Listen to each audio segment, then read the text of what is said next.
Olá, meus queridos e amados irmãos, a paz do nosso Senhor e Salvador Jesus Cristo, honra e glória seja dada ao nome do Senhor. Seja bem-vindo, senhoras, seja bem-vindos, senhores, ao nosso canal.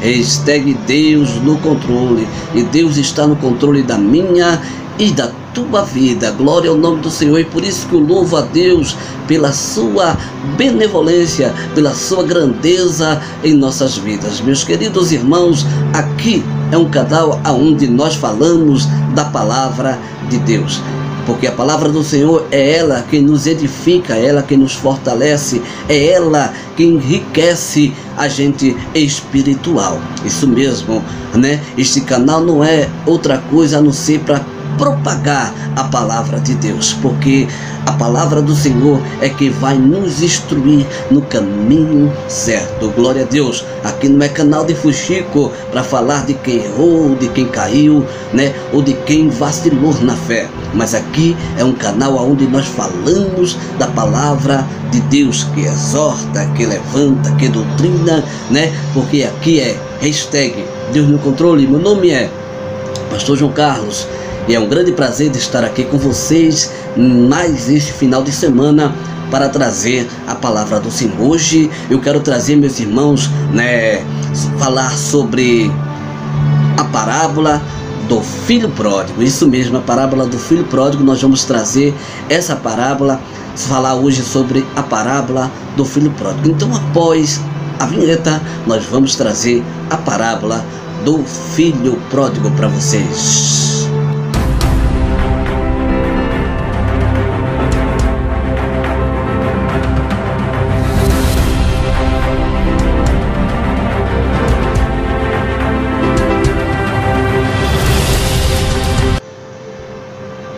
É isso aí, irmãos, glória a Deus.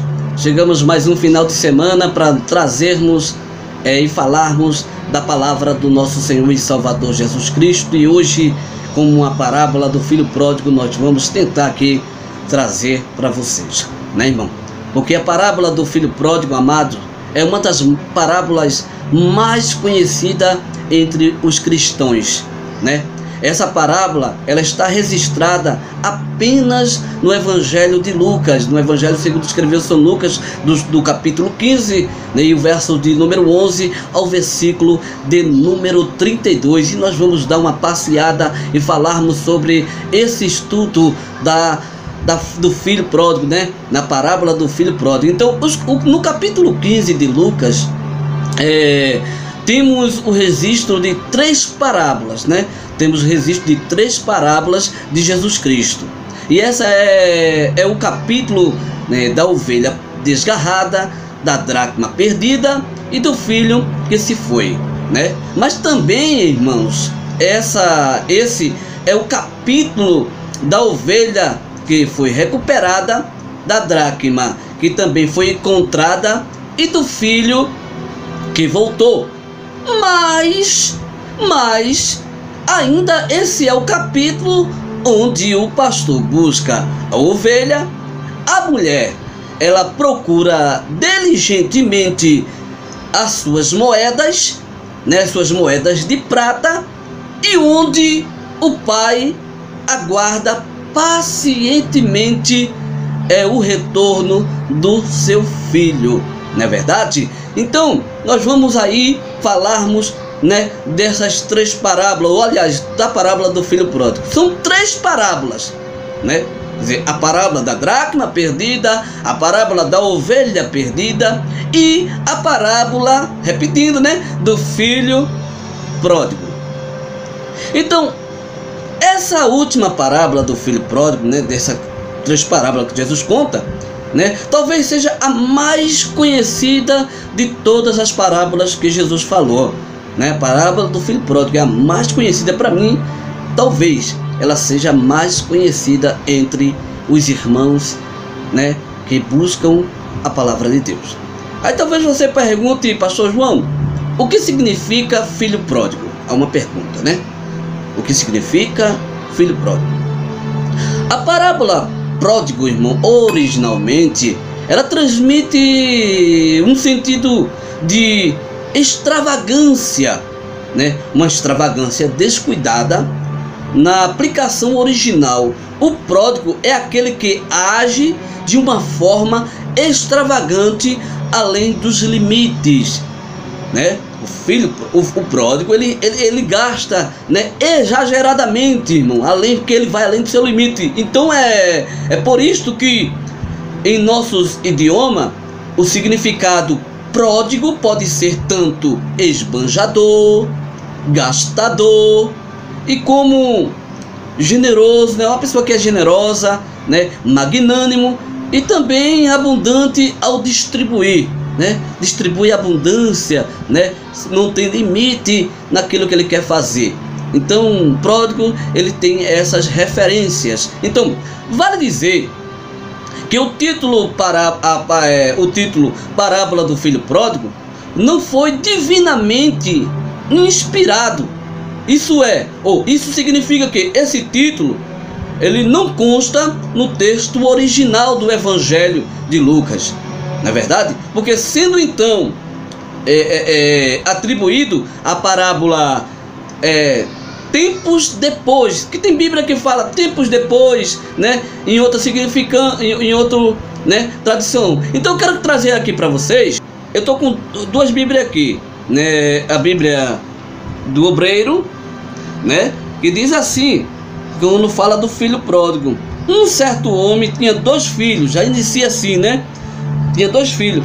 E na Bíblia Cajones, né, B.K. Jones, né, ele fala aqui diferente. Veja só aqui no capítulo 15 do versículo de número 11.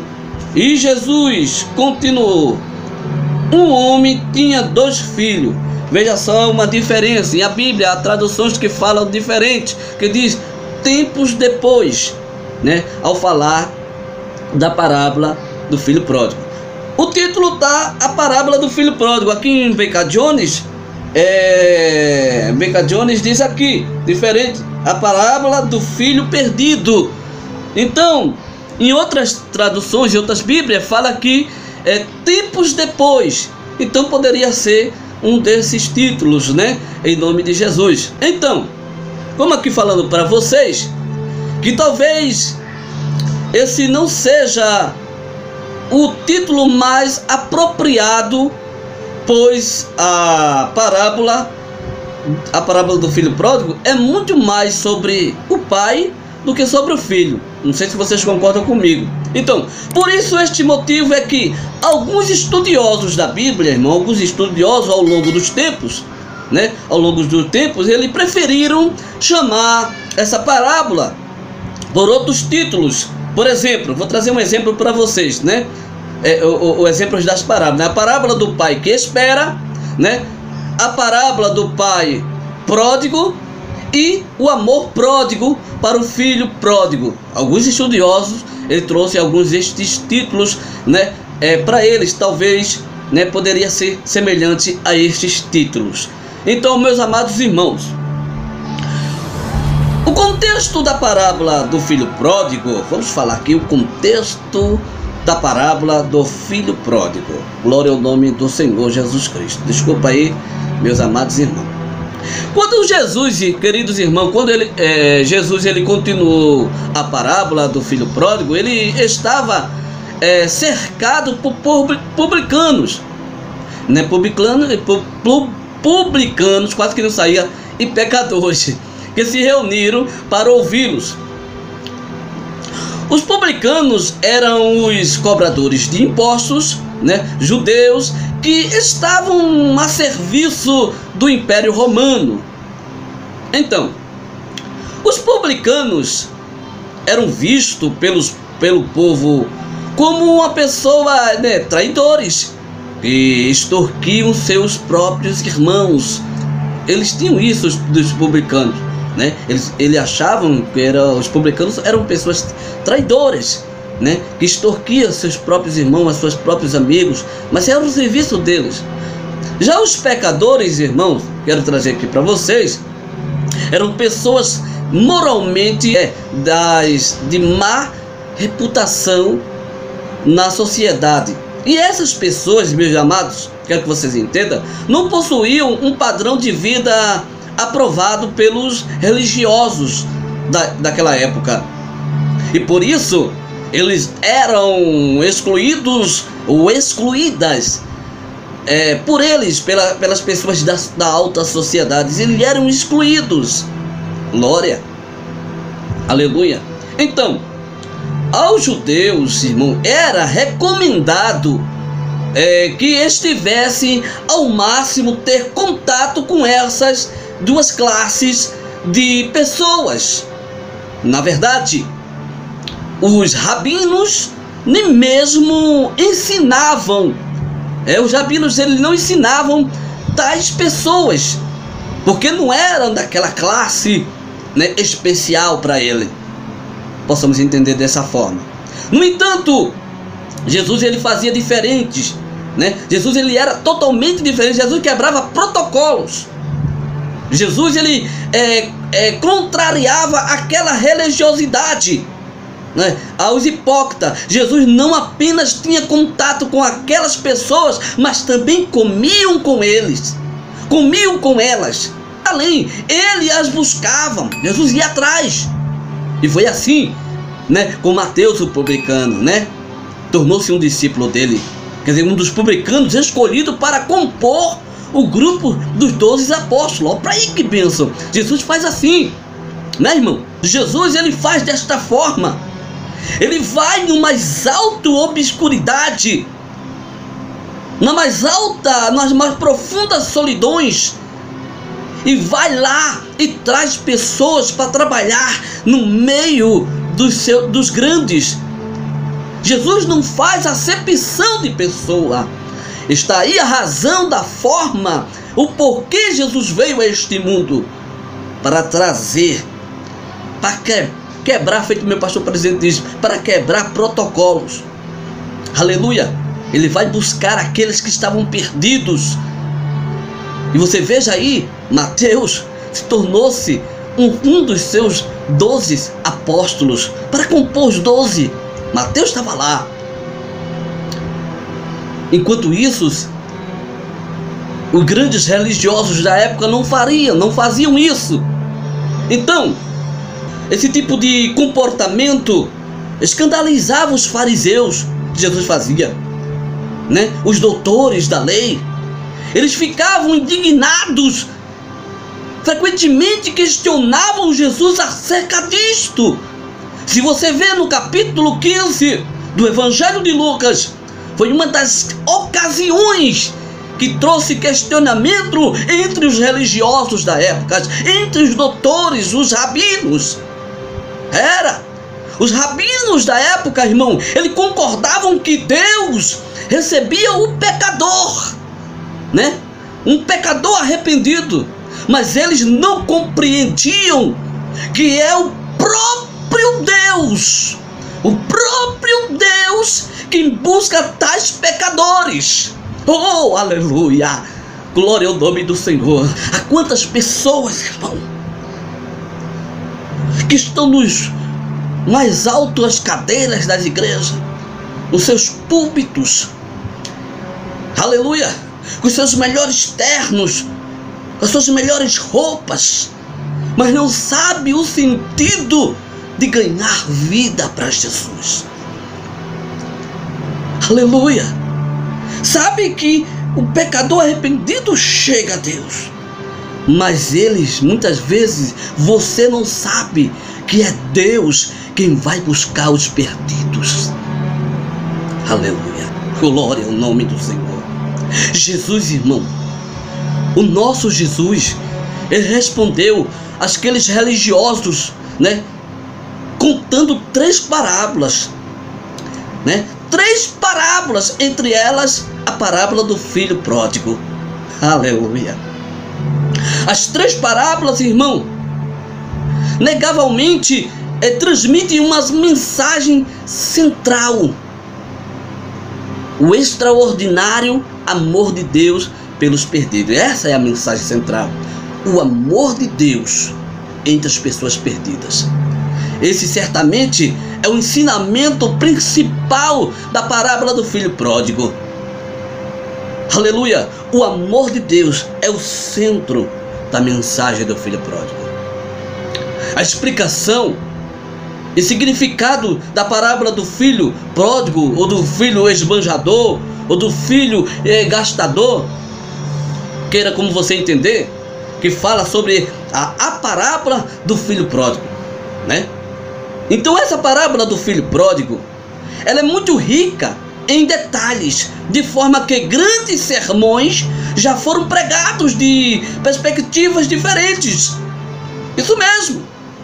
E podemos usar essa parábola, por exemplo, para aprendermos, para nós aprender sobre relacionamentos familiares. Embora esse não seja o sentido principal da mensagem, né? Embora não seja o sentido principal dessa mensagem ou dessa parábola. Porque, amados e queridos irmãos, o segredo para interpretarmos a parábola de Jesus é nos atentarmos à sua mensagem principal. Não precisamos atribuir significado a todos os elementos de uma parábola, mas devemos, queridos, direcionar a nossa atenção para o que realmente Jesus estava ensinando. Glória ao nome do Senhor. O que Jesus estava ensinando? Eu disse que a parábola é o amor de Deus, né? O amor extraordinário de Deus é a mensagem central. Então, a parábola do filho pródigo, querido, fala de 3 personagens. Se vocês verem, fala do personagem o pai, o filho mais novo e o filho mais velho. Apesar de Jesus não ter nomeado especialmente cada um dos personagens na ocasião em que foi contada essa parábola, aleluia, estes 3 personagens da Bíblia, irmão, claramente tinham significados específicos, né? Glória ao nome do Senhor Jesus. O pai representava Deus. O filho mais novo representava os publicanos e pecadores, ao meu entender. E o filho mais velho, né, representava os escribas e fariseus. Aleluia. Louvado seja o nome do Senhor Jesus Cristo. É por isso que eu louvo a Deus, irmão. Ele tem sentido para cada mensagem falada, né? Porém, como toda a palavra de Deus, o ensino representa na parábola do filho pródigo, né? Rompe as barreiras do tempo. Ela passa por longo do tempo e até hoje faz sentido em nossas vidas. Ela é tão atual hoje, irmão, para nós, quanto foi há 2000 anos atrás. Aleluia! Da mesma forma, queridos irmãos, como aquelas pessoas puderam ver a si mesmo enquanto Jesus estava, né, ou Jesus contava a parábola do filho pródigo, aleluia, hoje nós também podemos nos identificar com essa mensagem. Nós podemos nos identificar como se estivéssemos na frente de um espelho enquanto lemos essa mensagem, né? Enquanto lemos estas palavras de Jesus, essa mensagem, essa parábola do filho pródigo. Quando olhamos para o filho mais novo, talvez possamos dizer: esse sou eu. Ou quando olhamos para o filho mais velho, talvez também possamos dizer assim: acho que estou me comparando como ele. É importante, irmão, dizer que Jesus direcionou a parábola do filho pródigo aos escribas e fariseus. É comum nós vermos essa parábola sendo usada apenas com uma ênfase no filho mais novo, e geralmente aplicada àqueles que deixaram a casa do Pai. Não é verdade? Porém, Jesus enfatiza, amados irmãos, muito mais o filho primogênito do que o mais novo, fazendo que a própria parábola aponte especialmente para os religiosos, as pessoas que são religiosas. Abrindo um parênteses aqui, falando desses três personagens: pai, o filho mais velho, o filho mais novo e o filho mais velho. Quando eu falei para vocês, deparamos com um espelho, talvez eu possa me identificar com o mais novo, e talvez eu possa me identificar com o mais velho. Talvez quantas pessoas dentro da igreja não se depara, não se compara com o filho mais novo, esbanjador, gastador, pródigo. Aleluia! Está dentro da igreja, mas quer conhecer lá fora. Esbanjador, gastador, não tem limite para esbanjar. Aleluia! E quando também dentro da igreja, irmão, não se compara com o filho mais velho, né?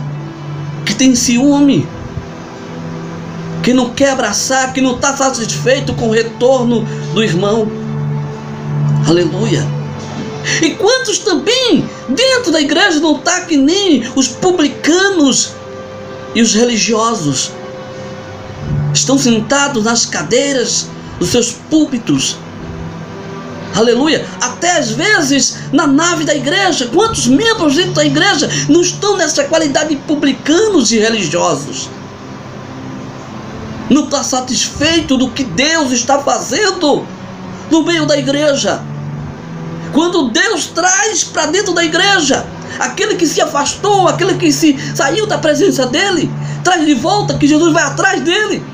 Pessoas criticam, como os publicanos, como os religiosos, como os doutores da lei da época.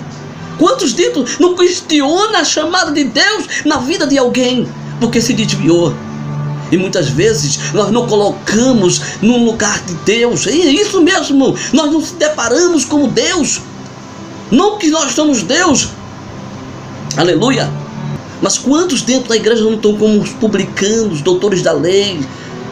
São religiosos demais, porque fulano se afastou, não presta mais para ele.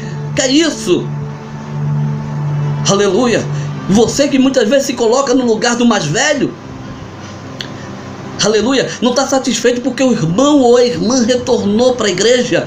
E você até diz: ah, essa irmã, esse irmão não é digno de estar aqui, não é digno de cantar, não é digno de pregar, não é digno de estar no conjunto. E você é digno? Se você nem orar, ora. Meu Deus, essa parábola do filho pródigo, irmão, é grandiosa, fala fortemente para nós. Aleluia, glória a Deus. Louvado seja o nome do Senhor. E muitas vezes deparamos com essas figuras da Bíblia, né? Pai, filho mais novo, filho mais velho, publicanos e doutores da lei. Deparamos com essas figuras da Bíblia e muitas vezes comparamos com ela. Quando olhamos no espelho, eu me identifico com um publicano, né? Talvez você possa dizer isso. Eu estou me identificando com o filho mais novo, o esbanjador, filho pródigo, né? Eu me identifico com esse filho mais velho, egoísta, aleluia. Tem a bênção do lado, mas não reconhece e não consegue enxergar a bênção, porque o egoísmo toma conta do seu ser, cega o entendimento. Aleluia. Quantas vezes você não possa olhar para o espelho e dizer: eu me identifico como os publicanos e doutores da lei, né? Que acha que os menos favorecidos para você não é digno de salvação. Glória ao nome do Senhor. Irmão, deixa teu like, deixa teu comentário e não se esqueça de se inscrever se você não é inscrito no nosso canal e compartilha com alguém. Isso não perca tempo. Hashtag Deus do controle. Glória ao nome do Senhor. A seguir, irmão, vamos meditar na exposição do texto bíblico que registra a parábola do filho pródigo, ok? Vamos? em nome de Jesus. A atitude do filho mais novo. Vamos falar sobre a atitude do filho mais novo. É isso mesmo. Vamos falar da atitude do filho mais novo, irmão. Isso. Disse-lhe, mas certo homem tinha 2 filhos. O mais moço deles disse ao pai: Pai, dai-me a parte dos bens que me cabe. E ele lhe repartiu os haveres. Isso está em Lucas capítulo 15, verso 11 e versículo de número 12. Você observa aí, queridos irmãos, versículo 12 nos mostra que o filho mais novo tinha um plano. Ele queria sair de casa, pois estava cansado da vida no lar do pai. Ele tinha esse plano. O filho mais novo se sentia preso e queria ser livre, queria estar livre. Quantos não se sentem assim dentro da casa do Senhor, né? As coisas boas que o mundo oferece, querendo desfrutar, se acha preso dentro da casa de Deus. Então, ele pediu a herança ao pai, e ele tinha direito a 1/3 da herança quando seu pai morresse. Porém, ele não podia esperar, ele não tinha tempo de esperar, ele queria logo. Então essa atitude foi um completo desrespeito, e ele não se importou com a vida do seu pai. Ele não quis saber se o pai contava com ele para o ampará-lo na velhice. Ele não teve esse respeito. Então, os seus planos eram mais importantes. Ele amava mais a si mesmo do que o seu próprio pai. Ele quebrou os mandamentos de Deus. Ele quebrou todos os mandamentos de Deus. O filho mais novo, ele não respeitou o seu pai.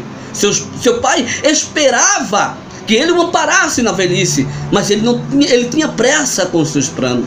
Então, a divisão proposta pelo filho era muito complicada.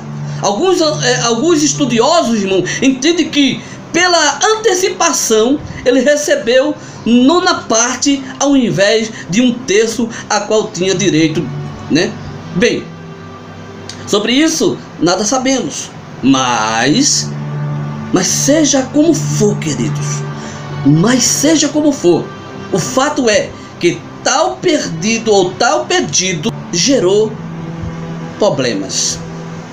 Na verdade, toda a propriedade precisava ser dividida. Uma parte considerável deveria ser vendida e liquidada. E essa era uma situação que estava todo lá. Além de ser um insulto ao seu pai, que ele nunca lhe deixou faltar nada.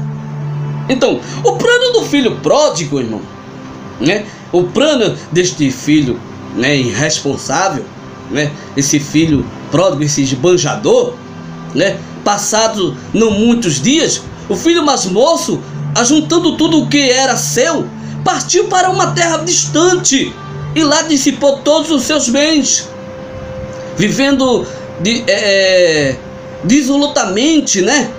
Vivendo uma vida dissoluta, né? No capítulo 15, versículo 13. Aleluia!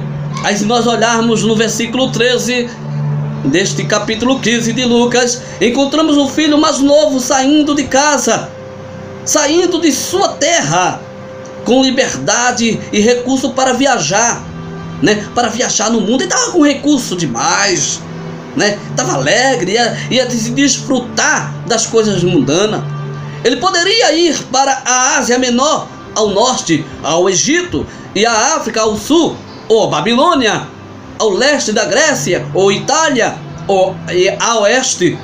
Não sabemos para onde ele foi. A Bíblia não diz que foi para uma terra longínqua. Só sabemos que ele foi para um lugar distante.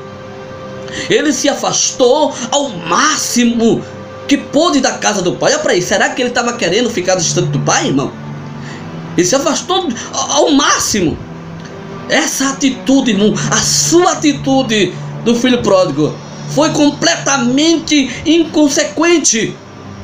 Ele juntou tudo que tinha Ele não deixou nenhuma reserva na casa do pai, para que, se caso o seu plano desse errado, o seu plano desse errado, ele pudesse voltar dignamente, né? E esse filho mais novo viveu de forma dissoluta, de maneira que lhe parecia, de forma como ele queria viver, né? Uma coisa melhor, a ruína do filho pródigo. Depois de ter consumido tudo, esse filho pródigo, o mais novo, né, esse esbanjador, ele sobreveio àquele país onde ele estava uma grande fome, e ele começou a passar necessidade. No capítulo 15, no versículo 14, se nós vemos o versículo de número 14, temos notícias do início da sua ruína. Os seus recursos acabaram, ele havia gastado tudo, né? E começou a passar por grandes necessidades. Aleluia! O dinheiro ele acabou, e a fome chegou naquele país onde ele estava. Para piorar, ele estava em terra estrangeira e ninguém podia socorrê-lo.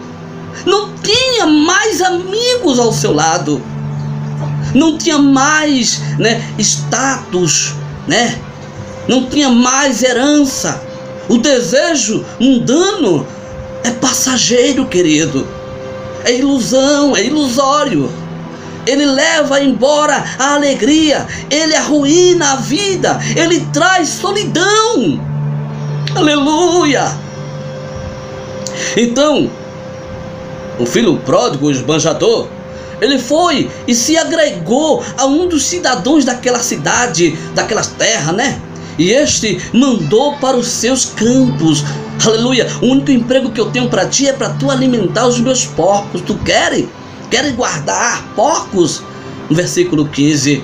Devemos nos lembrar, irmãos, de que ele era um judeu e, como tal, não podia ter contato com porcos. E estes animais eram considerados imundos pela lei levítica. Quando nós abrimos a Bíblia, aqui vemos aqui no livro de Levítico, capítulo 11, e versículo 7, eu vou colocar aqui para os irmãos ver, irmão? Colocar aqui para os irmãos este versículo de número 7 do capítulo 11 de Levítico. Veja só o que a palavra do Senhor ela enfática vai falar para nós. Como ele era judeu, não poderia ter nenhum contato com este animal. Glória a Deus. Também o porco, porque tem unhas fendidas, e a fenda das unhas se divide em duas, mas não remói. Este vos será imundo.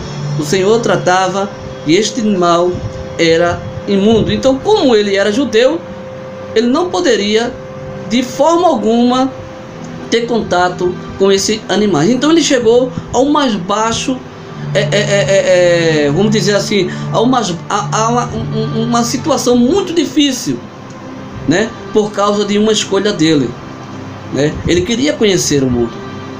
E quantos que às vezes estão dentro da casa do Senhor, mas está com este desejo, se sentindo preso, tem um plano para sair. Eu gosto sempre de dizer, para encerrar essa primeira parte desse estudo, é que muitas vezes as pessoas eles vacilam na fé, eles se desviam, de vez de assumir as suas próprias culpas, ele quer jogar a culpa em alguém. Ele diz: eu saí da igreja foi por causa de fulano, eu me desviei foi por causa de cicrano, porque cicrano gritou comigo, porque cicrano me humilhou, porque cicrano aquilo outro. Chamada foi para você. Nunca coloque a culpa em ninguém dos seus erros. A escolha foi sua. O filho pródigo, ele queria viver uma vida para ele boa, e ele não tinha o que ele ia ter lá fora, dentro da casa do seu pai, Porque dentro da casa do pai tem rédea, tem controle. Aleluia.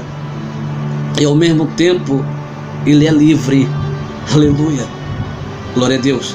Nós vamos trazer a próximo estudo, na segunda parte, né? Em nome de Jesus Cristo. Fica com Deus. Não se esquece de se inscrever em nosso canal. Isso mesmo. Aciona esse sininho aqui, ó. Aciona esse sininho aqui. Isso mesmo. Aciona o sininho. Se inscreve no canal e aciona esse sininho para que a gente possa chegar à nossa meta, para que possamos fazer as nossas lives pelo YouTube, interagir com todos vocês. Este é o canal #Deus do Controle. Glória a Deus. É um canal onde nós falamos da palavra de Deus. Mando a paz do Senhor para todos os amigos, todos os nossos seguidores do nosso YouTube, né? Todos aqueles que estão fazendo parte desta grande família. Fica com Deus e até o próximo estudo, a continuação da parábola do filho pródigo.